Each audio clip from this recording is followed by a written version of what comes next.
Hello everyone, welcome to our new video. If you want to fix cannot follow on TikTok, then you are on the right video. Watch complete video to learn how to fix cannot follow on TikTok. In this video, I am going to show you how to fix this. First of all, open TikTok app from your mobile phone. Click on the profile icon in the right bottom. Now you have to click on three lines at top right. Here you have to choose settings and privacy option in the bottom.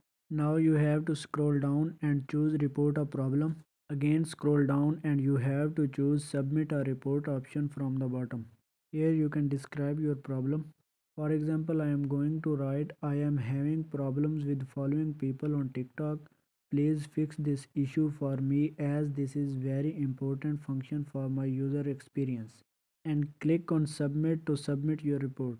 After this your problem will be resolved within few days. Like and share this video if it works well for you. Also subscribe our Let Me Guide channel and press bell icon to get more problem solving videos. Thank you.